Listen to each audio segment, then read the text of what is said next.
Nkwaniriza kubanga okyali mulabi mulungi twagala kugenda Mbale mu buvanjuba obwa Uganda enteekateeka y'Operation Wealth Creation yateekebwawo okujuna abantu naddala okwetakuluzaako olukokererwa obwavu. Ab'Embale abamu bagamba nti enteekateeka eno mwattu erina engeri gye bajunye ne bajja ku ddaala erimu ery'obwavu n'etandika okubalengeza ku nsimbi awamu n'okuzikwatirako ddala. Bano bagamba nti abakyala abatandika bapangisa mu nteekateeka Operation Wealth Creation kaakati bali waabwe.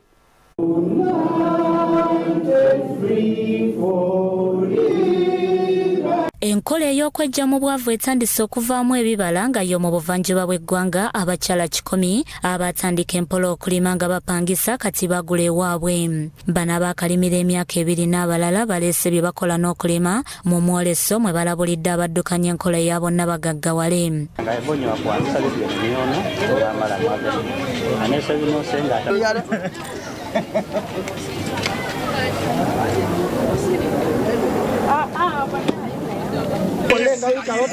Mu bano mulimu abalunzi abalonda ente ez'olulyo kasooli n'ebibala nga bayita mu kwegatta nga bano basoba mu 2,000.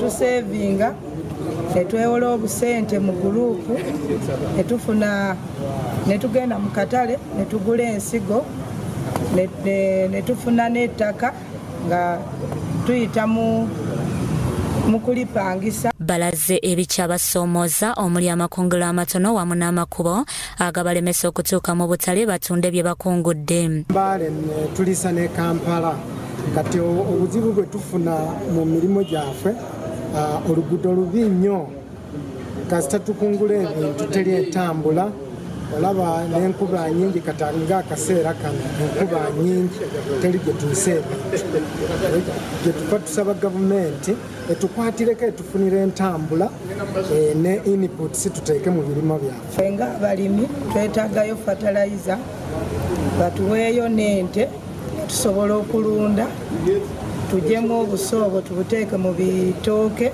tubiteeke mu nnimiro tube nga tulabirira ennimiro zaffe bulungi. Baagala bawagirwe ku kwongera omutindo ku bye balima ng'ennyaanya ezivunda amangu bazifuula ezirwawo okwonooneka. Ddala nti emmere gye tulima nnyingi nnyo era singa tubadde tukwatibwako ne tulaba nti tufuna ebyuma ebisobola okutukolerako nga ennyaanya ngezo batukoleramu tomato sauces biki kitegeeza nti tuba tujja kweyongera okubeera mu maaso. Kasooli ng'oyo gye tulima ne tumanya nti kasooli waffe gye tulimya tumukozeemu obuwunga tugenda kuweza abantu ab'ebweru nga tufunamu ssente.